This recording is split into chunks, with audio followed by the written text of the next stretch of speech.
Yeah, so let me do this. We've got about Yeah. 10 minutes, and I think we have spent a bit of time in identifying not only where the issues are as far as we are concerned, Yes.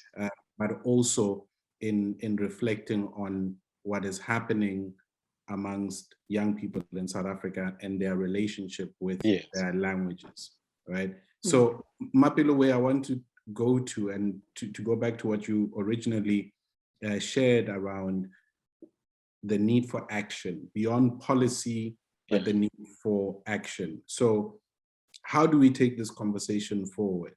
What responsibility do we have on a personal level in our homes, but also in our communities?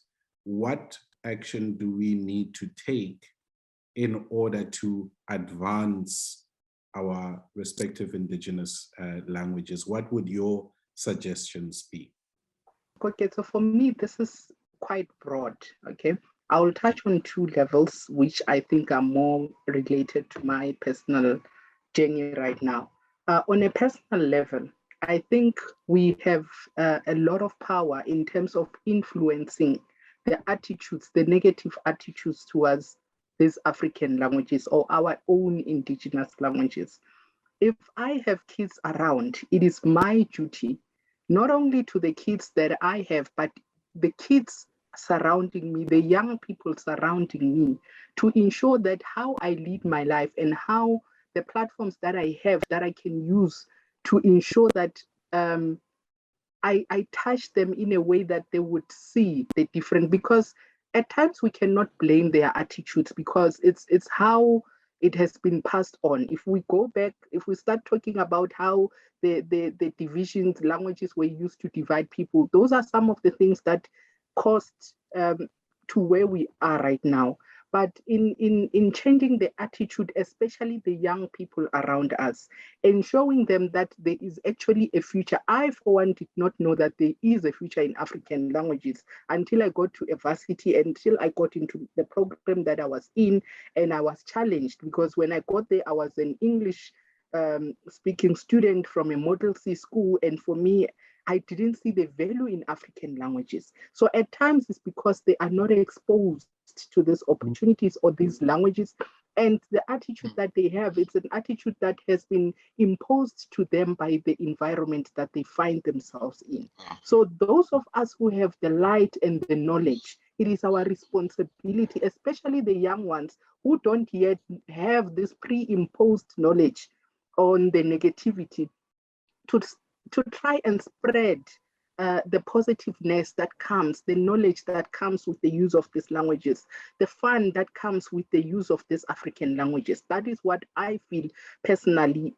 I take a responsibility upon myself to try and do wherever the platform that I can use to influence, especially the young ones who can still come and make the change in future, to say this is what our languages are offering. I can still speak Sepedi, ka bolela Sepedi, ka dira dilo tse ke di nyakang ka moka ka Sepedi, ka kgonagatša dilo tse ka moka tse e leng gore ke nyaka go di kgonagatša bophelong ba ka ka Sepedi, and still be able to speak my English well and still be able to fully function in both these languages, which can create the same opportunities for me if I pursue them fully. But again, for the other aspect I would touch on is because I'm in higher learning institution, the challenges that comes with implementing these languages often is what discourages people to want to go into the specific fields. It is a very difficult journey, and it is something that is not easy to pursue because there are so many things where we can speak about lack of funding for such programs, the lack of scholarships, all these negative attitudes about career opportunities and limited as compared to their sciences. So there are all these aspects that always have a negative impact and give people a negative attitude towards these languages. But those things can be changed by a lot of factors. For instance, if we in our higher learning institution actually start giving an opportunity to these languages, scholarship funding, motivating the students who are coming in to say, these are the opportunities that you will have if you pursue this type of a program. And these are the opportunities that you will have outside your higher learning institution going forward if you are pursuing this language programs. But those are the things that are lacking currently, which makes it difficult for our fellow young students to come in and actually pursue programs or degrees in African languages. Thank you very much for that. Mahlangu, for you as well, Yeah. we of course know of your activism, which is constant. We see it even now in this discussion. But how do you take this discussion forward? What solutions are you putting forward, especially when it comes to young people and the link between language and culture? You see, Koketso, the whole thing needs to start from the top. Né? We need to have the government that recognizes our languages. Because now, if we have presidents and the ministers that recognizes Africans or South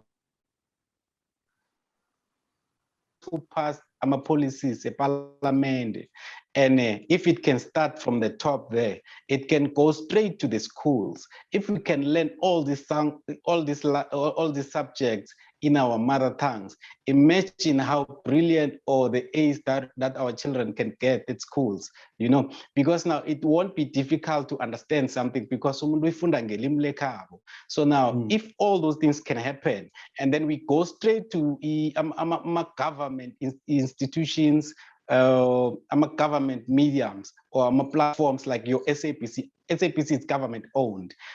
If we can have all languages, they have their dramas on TV in our mother tongue. Imagine what we can achieve, because now we can say whatever it is that we want, but now the only thing or the most thing that's got an influence is television. People, they believe anything they saw on TV. They believe anyone they see in TV. You know, if something can appear on TV, people, they will see it's real.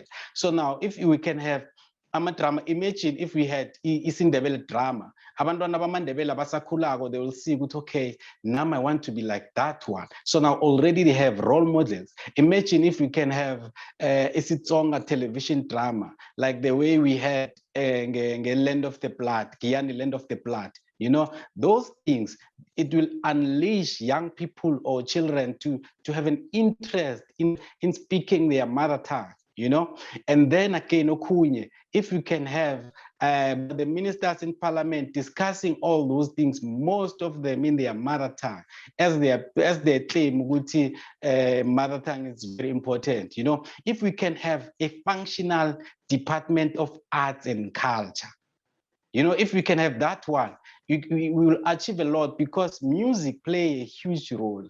You can tell from Abu Miriam Makeba and Abu Letambuli singing in their own languages. Tina Sikule Skalelela Gibu, Brenda Fast, they were singing in Sikoza. You understand? Nasbatanda, we learn the lines of their songs. You understand? So now, all those things, they need to come together because they have an influence in the upbringing of a child. Tina, we can have, or we can say whatever it is that we want. Most of the time. Because now, let's say 8 hours, the child is at school. And then when they come back, they go and play with other children. What language are they using? Schools, what language are they using? You know, if we can all bring those things together, government, preach and push all these private sectors to appreciate our own languages, so that now all those bursaries, they are saying you need to know at least your mother tongue and English and other language, at least know 3 languages, because you're going to find people who speak different languages in that sector. You know, if we can promote and appreciate and develop our own languages, we're going to make money. South Africa is very rich, Bagwetu. Our languages are very rich. If you can look at our look at Dr. Esther Mahlangu. You know, she's achieving, she doesn't speak English. No, very, very important points there. And this is where I want to conclude, because we have reached our our time to wrap. I'm going to ask both of you to address the other. So, and I'm going to ask you, Thando, share your thoughts on Mapelo, what she has said. I need Juice to speak to her, and then we'll allow her as our sister to have the final word and her reflections of you. So, Thando, back to you. Speak to Mapelo. Mapelo, lochan koti. You realize and recognize the difficulties that our languages are facing in higher education. Because now, for example, I've been listening to you, you said when you started to understand the difficulties of our languages when you get to the university. Imagine how many years have you lost not knowing or not appreciating our own languages, you know? So now if we can start our children at that age, the way that you are currently doing, imagine most of the families doing exactly what you are doing with your children. We can achieve exactly what we want. And the Department of Education, we can force it. We need to stand up for our own languages, because now all those policies, the policies are there. It's just that we have the government that's doing less and talking more, you know. So now if all these things can shift, we can do more and talk less, all those things will be achievable, you know. I really appreciate the efforts and your determination in learning your mother tongue and teaching your children about the Shivenda and the Sut, right? So it's very important for them to know their mother tongue, because now when they are older, they are going to appreciate what you are doing now. They might not see what you are doing to them, but they will appreciate the efforts that you did and you took for them to learn Shivenda. Thank you very much, Bob Mahlangu. Mapelo? Ndate Mahlangu, I would first say that if there's one thing I respect about your craft, is your guts in pushing your vision. And from today, I actually also learned a different side of you, because I only knew the part that I saw in the media. But I'm very I'm so privileged that I actually had this opportunity today to learn so much from you. And what I've captured mostly from your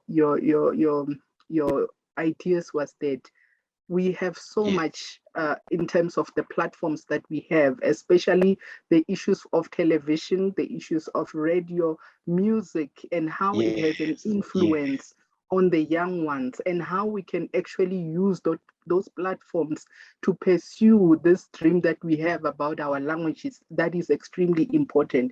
And you have literally brought that to my attention today, which is, from my case, it has always been higher learning. Let's teach the languages not as subjects, but as medium of instruction. But today I actually got that side that says, when my child watches TV, they are influenced by what they watch. And if indeed they can watch a drama or the Popeye di bolelang ka Sepedi, di ba rutang ka setso sa Sepedi, imagine that what that will do to them, and how my child will start seeing that Sepedi is actually cool. Mama ke bolela Sepedi, mang o bolela Sepedi mo TV, and how much it will change their perspective on things. So that is something that I'm taking home with me today. And I hope that indeed that is where we will go moving forward. Much appreciated. Mapelo Tlwane, thank you very much. Thando Mahlangu, much appreciated, guys. I have sat here, I've enjoyed listening to I've enjoyed listening to what you both have to say. Lots I'm taking away personally from both of you, and I do hope that we can connect again in taking this conversation forward. Much appreciated. This is where we conclude. Thank you very much again to the guys at ILAF for affording me this opportunity to be part of this important conversation, getting to meet incredible people who are taking these matters very seriously. Thank you to Conrad Sinazo and the entire ILAF team. Much appreciated. Thank you very much. No, thank you. Thank you.